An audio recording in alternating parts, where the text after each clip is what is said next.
नमस्कार। संगीत प्रश्नोत्तरी भाग 93 में आपका हार्दिक स्वागत है, अभिनंदन है। आज हम बात करेंगे शास्त्रीय संगीत की एक विधा है जिसका नाम है रागम। रागम के बारे में चर्चा करेंगे।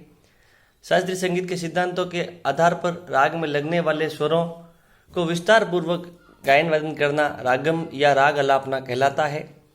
राग के स्वरों को गाते व बजाते समय उसके प्रारंभिक स्वर पर न्यास किया जाता है, इसलिए राग के प्रारंभिक स्वर को लीनक कहा जाता है। याद रखें, लीनक किसे कहते हैं? राग का प्रारंभिक स्वर लीनक कहलाता है। राग की प्रस्तुतिकरण का ढंग लीनक स्वर पर गाने बजाने की क्रिया के पश्चात कलाकार द्वारा रागों को आकर्षक ढंग से प्रस्तुत करना कलाकार की कला का कल्पना शक्ति पर निर्भर करता है, परंतु कलाकार को इसके साथ साथ राग के आरोह अवरोह रूप व राग को अभिव्यक्त करने वाले स्वरों को भी ध्यान में रखना अति आवश्यक होता है। इसके परिणाम स्वरूप राग आकर्षक हो जाता है और शीघ्र अभिव्यक्त हो जाता है। इस प्रकार स्वरों का गायन शास्त्रीय क्रमानुसार करते हुए तार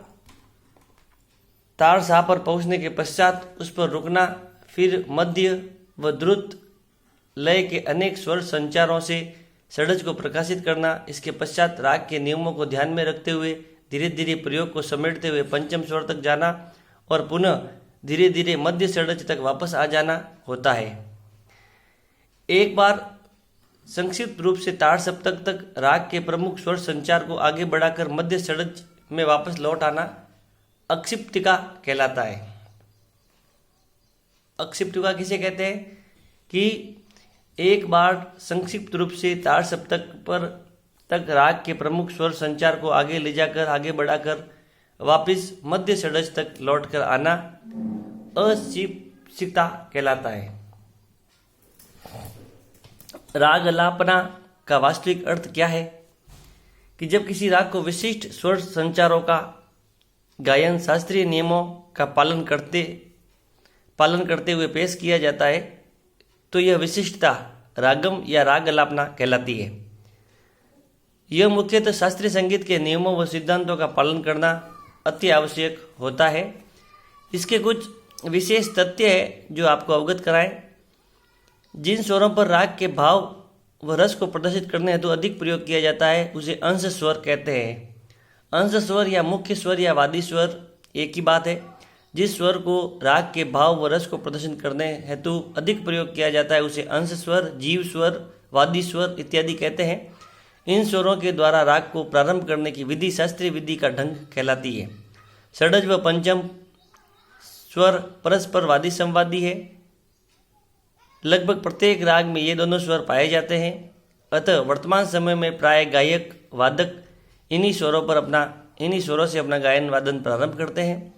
राग आलापना में कल्पना का महत्वपूर्ण स्थान होता है, इसलिए राग आलाप गायन में स्वतंत्रता होनी अति आवश्यक है, जिससे कलाकार अपनी कल्पना व प्रतिभा के सुंदर दृश्य प्रस्तुत करता है। ध्यान देने वाली बात यह है कि राग आलापना में कोई भी स्वर ऐसा नहीं होना चाहिए जो राग के स्वरूप को उसके चलन के प्रतिकूल हो। अतः कल्पना आधारित शास्त्रीय नियमों से बद्ध स्वर विस्तार द्वारा राग को बढ़ावा देना ही आलापना या रागम कहलाता है।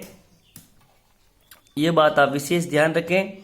संक्षिप्त में हम ये कह सकते हैं कि राग में लगने वाले स्वरों का विस्तार पूर्वक गायन अथवा वादन करना रागम कहलाता है। वापस सुन लें आप।